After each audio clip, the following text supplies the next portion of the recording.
साबिक chief justice Saqib Nisar और PTI रहनुमा तारिक रहीम की मुबैना ऑडियो टेप सामने आई है, जिसमें साकिब निसार को तौहीन अदालत की दरख्वास्त पर गुफ्तगू करते हुए सुना जा सकता है। मुबैना ऑडियो में साकिब निसार कह रहे हैं कि आप 2010 का अज़ खुद नोटिस केस देख लें, आप पढ़ेंगे तो समझ आ जाएगा, जिस पर ख्वाजा तारिक रहीम कहते हैं कि क्लास 3 में रास्ता दिया हुआ है। साकिब निसार का कहना था कि वही तो आपके पास वे आउट है, वरना तो केस है ही नहीं बनता। आज़ाद कश्मीर में जो कुछ हुआ उसके बाद तो तौहीन अदालत का ये सीधा केस है। अच्छा खालिद साहब, एक चीज मैं अर्ज करना चाहना था, जजमेंट जी है वो जरूर देख लेना।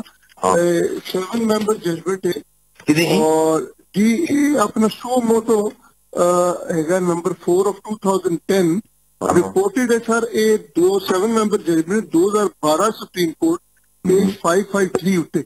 अच्छा जी, ठीक है ना जी, मैं देख लेना। जो भी वकील तड़ा कर रहे हैं जरा देख लेना।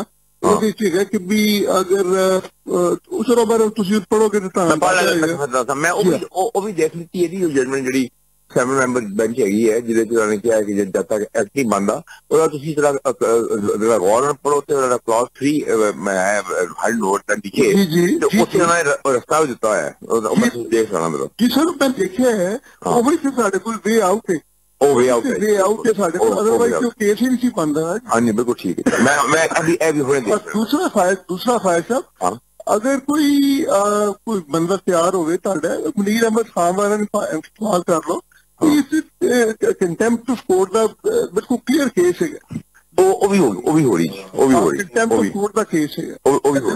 जो कुछ होया है आजाद जम्मू कश्मीरी ਉਹਦੇ ਬਾਅਦ ਤੇ ਕੋਈ ਮੇਰੇ ਹਾਲ ਜੀ ਵੀ ਜਸਟ ਵੇਟਿੰਗ ਫॉर दी ਐਵੇਂ ਹੁਣੇ ਆਰਡਰ ਕਰਦੇ ਪਏ ਨੇ ਉਹ 3 ਮੈਂਬਰ ਬੈਂਚ, ਸ਼ਾਇਦ another half an hour 1 hour and we are filing a contempt application file हो रही है। चल ठीक, थैंक यू सर।